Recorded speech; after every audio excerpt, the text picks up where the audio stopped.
ഇന്ന് നമുക്കൊരു സിമ്പിൾ ചട്നി ഉണ്ടാക്കിയാലോ. ദോശയ്ക്കുള്ള ചട്നിയാണ്. അപ്പോൾ അതിന് 3 പച്ചമുളക്, ഉപ്പ്, മല്ലിയില, നാളികേരം, ചെറുനാരങ്ങ ഒരു അരമുറി എടുത്തിട്ടുണ്ട് കേട്ടോ. അപ്പോൾ ഇത്ര വേണ്ടി വരില്ല.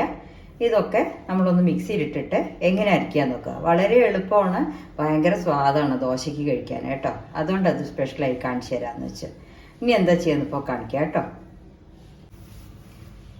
ഇപ്പം നമ്മുടെ മിക്സിയുടെ ബൗളിലേക്ക് ആ നാളികേരം ഇടുക, മല്ലിയില ഇടുക, പച്ചമുളക് ഇടുക, ഉപ്പിടുക. അപ്പം ഇതെല്ലാം കൂടെ മിക്സി പാത്രത്തിലേക്ക് ആക്കുക കേട്ടോ. നാളികേരം, മല്ലിയില, പച്ചമുളക്, ഉപ്പ്, പാകത്തിന് ഉപ്പ്. എരിവ് ഓരോരോ ഇഷ്ടം നോക്കുള്ളൂ കേട്ടോ. ഇത് നല്ലൊരു സ്വാദുള്ള ചട്നിയാണ് ദോശയ്ക്കുള്ളത്. ഇത് അരച്ചിട്ട് വരാം. നല്ല വെള്ളംമാരി അരയ്ക്കാൻ പാടില്ല കേട്ടോ. കുറച്ച് വെള്ളം ഒഴിച്ചിട്ടേ അരയ്ക്കാൻ പാടുള്ളൂ. ഇതൊരു ഒരുപാട് കട്ടിയല്ല, ഇത്തിരി വെള്ളമല്ല, അങ്ങനത്തെ ഒരു ചട്നിയാണ്. ഇപ്പം നമ്മുടെ ആ പച്ചമുളകും മല്ലിയില ഇട്ടിട്ടുള്ള ചട്നി റെഡി ആയിട്ടുണ്ട്. ഇനിയാണ് ഇതിൻ്റെ ടേസ്റ്റിനൊന്നും നമ്മൾ കൂട്ടണം. അതിലേക്ക് ചെറുനാരങ്ങ നീര് കുറച്ചൊന്ന് പിഴിഞ്ഞൊഴിക്കണം കേട്ടോ.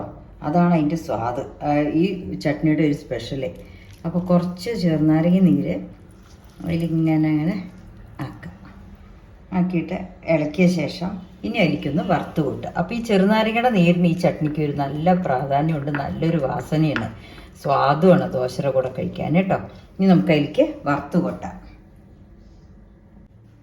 ഇപ്പം എണ്ണ കാഞ്ഞിട്ടുണ്ട്.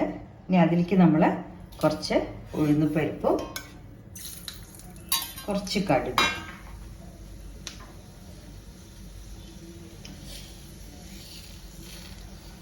കുറച്ച് കടുകും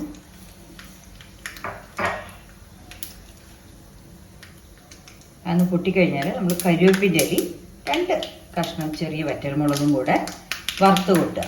നല്ല സ്വാദ് കേട്ടോ ദോശയുടെ കൂടെ കഴിക്കാൻ, വെറുതെ അല്ല പറയണത്. യെസ്, അപ്പം നമ്മുടെ ഈ സ്പെഷ്യൽ ചട്നി സിമ്പിളാണ്, ഭയങ്കര ടേസ്റ്റുമാണ്. ഇനി എനിക്ക് വറുത്ത് കൂട്ടിയിരുന്നത് ആഡ് ചെയ്യാം. ഓക്കെ, അങ്ങനെ നമ്മുടെ അസല് ഗീ റോസ്റ്റും ആ സമ്മന്തി റെഡി ആയിട്ടുണ്ട്, അല്ലെങ്കിൽ ചട്നി റെഡി ആയിട്ടുണ്ട് കേട്ടോ. നാളികേരവും മല്ലിയില ഇട്ടത്. ഓക്കെ, അപ്പോൾ എല്ലാവരും ഉണ്ടാക്കി നോക്കൂ, വളരെ ടേസ്റ്റാണ്, വെറുതെ പറഞ്ഞതല്ല. Okay, thank you.